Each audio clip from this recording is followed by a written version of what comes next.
अरविंद केजरीवाल को Rouse Avenue court में पेश किया गया। ईडी ने 7 दिनों के लिए रिमांड अवधि बढ़ाने की मांग की, लेकिन अदालत में केजरीवाल ने खुद अपना बयान रखा। केजरीवाल ने अदालत में कहा कि ईडी का मकसद केवल उन्हें इस केस में फंसाना है, भले ही वो इस मामले में उनके खिलाफ कोई सबूत ना हो। केजरीवाल ने कोर्ट में कहा कि ईडी के 2 ही मकसद हैं, एक तो आपको खत्म करना, दूसरा स्मोक स्क्रीन क्रिएट करना और उसके पीछे उगाई रैकेट चलाना। केजरीवाल ने अपने बयान के समर्थन में इस केस में पहले आरोपी और बाद में सरकारी गवाह बने शरद रेड्डी का हवाला दिया, जिसने जमानत हासिल करने के बाद बीजेपी को चंदा दिया। केजरीवाल ने कहा, शराब घोटाले के पैसे आखिर है कहां? ये जो 100 करोड़ बोल रहे हैं वो तो असल में कहीं नहीं है। ये असली शराब घोटाला होता तो ईडी की जांच के बाद शरद रेड्डी ने बीजेपी को 55 करोड़ का डोनेशन दिया। मेरे पास सबूत है कि ये रैकेट चल रहा है। मनी ट्रेल साफ साबित हो चुकी है। अरविंद केजरीवाल ने कहा कि इस मामले में उनके खिलाफ एकमात्र सबूत आरोपी से सरकारी गवाह बने कुछ चंद लोगों के बयान हैं। लेकिन सवाल यह है कि क्या एक सिटिंग सीएम को सिर्फ चंद लोगों के बयान पर गिरफ्तार किया जा सकता है? केजरीवाल ने सवाल किया कि इन लोगों ने भी जो शुरुआती बयान दिए थे उसमें केजरीवाल की भूमिका का कोई जिक्र नहीं था, लेकिन कोर्ट के सामने वो बयान नहीं रखे गए, सिर्फ उन बयानों को कोर्ट में रखा गया जो मेरे खिलाफ थे। केजरीवाल ने गवाह के बयान का जिक्र करते हुए कहा कि उनके शुरू में दिए गए 6 बयानों में मेरा कहीं कोई नाम नहीं था, लेकिन जैसे ही 7वें बयान में उन्होंने मेरे खिलाफ आरोप लगाए, उन्हें छोड़ दिया गया।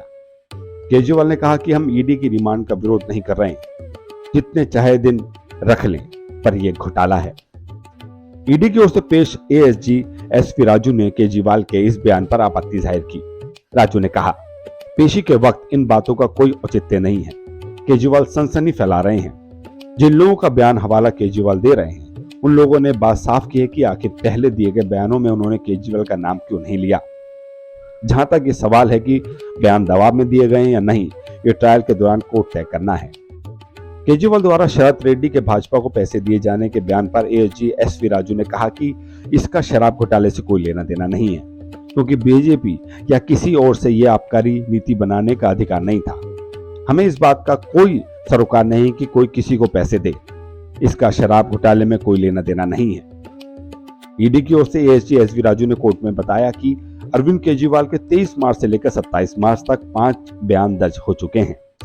वो जांच में सहयोग नहीं दे रहे हैं। वो सवाल उनसे पूछे गए हैं कि उनके सीधे सीधे जवाब भी नहीं दे रहे हैं। ईडी ने रिमांड अर्जी में कहा कि अरविंद केजरीवाल की पत्नी का मोबाइल डेटा मिला है। 4 डिजिटल डिवाइस जो उनके घर से मिले हैं, उनका पासवर्ड अरविंद केजरीवाल अभी नहीं बता रहे हैं। उनका कहना है कि अपने वकील से मशवरा लेकर वो तय करेंगे कि पासवर्ड दिया जाए या नहीं। ईडी के मुताबिक अरविंद केजरीवाल की कस्टडी के दौरान 3 और लोगों के बयान दर्ज किए गए हैं। कस्टडी के दौरान अरविंद केजरीवाल की इस मामले में कई आरोपियों के साथ आमना सामना कराने के बाद पूछताछ करनी है। लिहाजा अरविंद केजरीवाल की हिरासत की अवधि बढ़ाने की जरूरत है। कोर्ट ने दोनों पक्षों की दलील सुनने के बाद अरविंद केजरीवाल की ईडी हिरासत की अवधि 1 अप्रैल तक आगे बढ़ाने का आदेश दिया। कोर्ट ने कहा कि ईडी को जांच के दौरान आए नए तथ्यों, सबूतों, डिजिटल डिवाइस से मिले डेटा से अरविंद केजरीवाल का आमना सामना कराना है। लिहाजा जांच का आगे बढ़ाने के लिए कस्टडी में पूछताछ करने की इजाजत देने की पुख्ता वजह नजर आती है। आज के लिए इतने ही। ज्यादा खबरों के लिए देखते रहिए वी नेशन न्यूज।